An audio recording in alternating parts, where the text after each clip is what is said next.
ជំរាបសួរពុកម៉ែបងប្អូនទាំងអស់គ្នាបាទស្វាគមន៍ជាថ្មីមកកាន់ Channel YouTube Cam Fight Zone បាទថ្ងៃនេះ admin មកធ្វើវីដេអូ reaction មួយបាទគឺការប្រកួតរវាង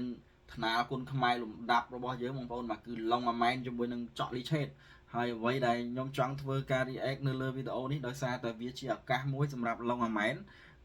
មុននឹងធ្វើការប្រកួតនេះឡើងគឺ Long Amen បានទៅជួបបងប្រុស Molny ហើយគាត់សុំថាបើសិនជាគាត់ឈ្នះមួយប្រកួតនេះគាត់សុំប្រកួតលក្ខណៈអន្តរជាតិហើយបងប្រុស Molny នោះក៏គាត់អូខេតាម Long Amen ហើយគាត់ក៏បានឈ្នះការប្រកួតនេះមែនបងប្អូនបាទប៉ុន្តែការប្រកួតនេះគឺស្វិតស្វាញមែនទែនហើយឥឡូវនេះយើងមកទស្សនាការប្រកួតតែម្ដងបង្គោលក្រហមនេះគឺ Long Amen កូនសិស្សលោកគ្រូ Ricky យើងនេះឯងហើយបង្គោលខៀវគឺ Chocli Chet ហើយ Chocli Chet នេះបងប្អូនដូចជាមិនសូវជាឃើញប្រកួតទេប៉ុន្តែទម្រង់គឺលេងគ្នាមួយ Amen បានមកអែមបាទទាត់ស្ដាំនេះម៉ាត់ស្ដាំទៅមកជង្គង់បាទជង្គង់ស្អាតដូចគ្នាអ្នកទាំងពីរជង្គង់មួយទៅមួយមកជង្គង់ Amen ចាក់ហើយក៏ចាក់សោជាប់បាទមួយទៅមួយមកកាច់បបិលចាក់ជង្គង់ឆ្វេងជង្គង់ស្ដាំ2 3ជង្គង់2 Lee Chet 4 5 Amen ចាក់ដោតណែនអូបាទអ្នកទាំងពីរនេះគឺធ្វើឲ្យយើងរលឹកឃើញកាលពីអតីតកាលបងប្អូនបាទគឺ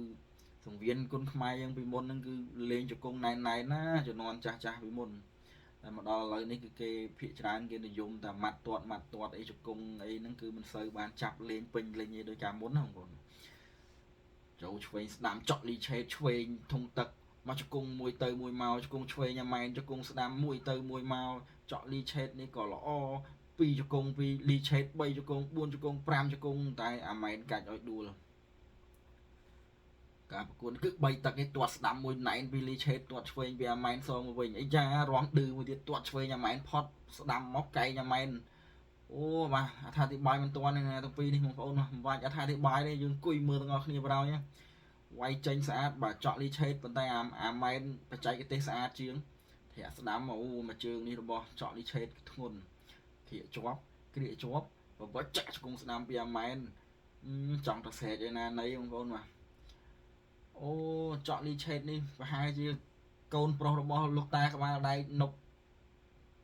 នួនរ៉ាថេតបងប្អូនបាទនួនរ៉ាថេតបាទនឹងមួយណានេះឃើញនៅឲ្យទឹកខាងក្រោមទាត់ឆ្វេងពីAmenឆ្វេងAmenម៉ាំងប៉ាងតែដកគ្នាថយChocli Chetនេះអត់មានតែញើតAmenទេបាទAmenនេះកីឡាករអត់ធំបងប្អូនធ្លាប់វាយតាំងពីជាមួយរដ្ឋីច័ន្ទបុរិននេះហើយរដ្ឋប្រយុទ្ធអីនោះឥឡូវគេឡើងវាយគីឡូ40ជាងAmenនៅតែគីឡូ29 30ឡើយធាក់ស្ដាំមួយAmenចាប់ជើងជាប់ម៉ាត់ស្ដាំពីChocli Chetអូធាក់ស្កាត់មួយម៉ាំងប៉ាងពីChocli Chetទាត់ស្ដាំLee Chetម៉ាត់ស្ដាំLee ChetជុំLee Chetនេះចេញអាវុធអត់ខ្ជិលទាត់ឆ្វេងAmenកាត់មកជើងណែនគឺពេញទៅទៀតក្អមទៅនេះចាប់បវលកាច់បវលបាទAmenឈ្នះបច្ចេកទេសគូនេះបងប្អូនAmenឈ្នះទាត់កាត់មកAmenនោះបុកកែងឆ្វេងទាត់ឆ្វេងAmenឆ្វេងស្ដាំរបស់Lee Chet ទៅវិញជង្គង់ស្ដាំLee Chetនេះឈ្នះអាវុធចេញអត់ខ្ជិលហើយក៏ចំគោលដៅបានច្រើនដែរប៉ុន្តែបច្ចេកទេសរបស់Amenហ្នឹងគឺកាច់ផ្ដួលLee Chetបានបាទរឿយ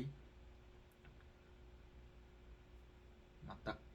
កាច់ឲ្យដួលពីប៊ីដងអីចឹងដែរបងប្អូនបាទហើយញ៉ាកដាលគឺលោកគ្រូននរតបាទមកបជាក្មេងៗម្ដងមើលទាត់ឆ្វេងវាAmenមកស្ដាំឆ្វេងChocli Chetស្ដាំអត់ដល់ទាត់ស្ដាំមកAmenលើកជើងបាំងជាប់ទាត់មកចូលឃុំស្ដាំឆ្វេងវាAmenជុំChocli Chetនេះវាយស្អាតមែន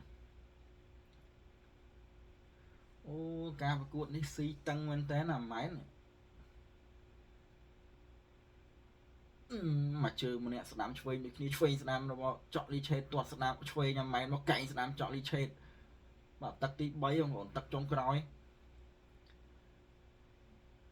ទាត់ឆ្វេងAmenស្ដាំLee ChetតែAmenបិទបាំងបានស្អាតបងប្អូន3ជើង free kick មកជើងទៀតពីAmen ណែនម៉ាត់ស្ដាំLee Chet Amen kick ផត់ទាំងអស់ចូលចាប់ចាក់ជង្គង់ស្ដាំកាច់បវលជង្គង់ស្ដាំAmenជង្គង់ឆ្វេងAmenកូនសិស្សលោកគ្រូRickyបាទAmenគឺនៅបានយូរជាងគេក្មេងទេប៉ុន្តែដូចគ្រូចឹងបាទកាន់សិបកាន់អីឲ្យសិស្សរួមគ្រូក្មេងៗដូចគ្នានឹងបានមកកាផ្លេធាក់ស្ដាំកាត់ពីLong Amen ទាត់ឆ្វេងមួយបើតែលីឆេតក៏ទាត់ស្ដាំដែរបើច្រាស់គ្នាមេស្របទាត់ឆ្វេងពីអាម៉ែនកាប់ចតុលម៉ាត់ស្ដាំលីឆេតអាម៉ែនដេផ្លាសេចេញវាយចង្វាក់ kickboxing ទាត់ឆ្វេងមួយពីអាម៉ែនដើរចូលទាត់ស្ដាំពីលីឆេតកែងឆ្វេងម៉ាត់ស្ដាំតែអត់ត្រូវទាត់ឆ្វេងសងមកវិញត្រូវទាត់ឆ្វេងអាម៉ែនស្ដាំលីឆេតស្ដាំលីឆេតឆ្វេងវល់លីឆេតអាម៉ែនចាប់កាច់ជង្គង់ចាក់ជង្គង់មកពីរជង្គង់មកមួយទៅមួយមក20វិនាទីចុងក្រោយ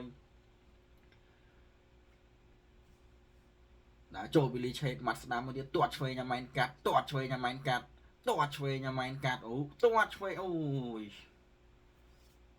វ៉ាវត្រង់នេះខូចចំហខ្លួនឯងមកឡុងអាម៉ែនជាប់ទឹកទី3បាទបងប្អូនបាទហើយការប្រកួតនេះគឺជ័យជំនះគឺបានទៅលើឡុងអាម៉ែនមកឈ្នះបន្ទុកចក់លីឆេតបាទហើយក៏ត្រៀមខ្លួនដើម្បីជួបនឹងកីឡាករបរទេសមិនទាន់ដឹងថាមកពីខាងណាទេបងប្អូនបាទគីឡូហ្នឹងអាយ៉ាស់អាកមួយទៀតStill Undertaker បាទចាំជួបឡុងអាម៉ែននៅវីដេអូក្រោយទៀតបងប្អូនបាទជម្រាបលា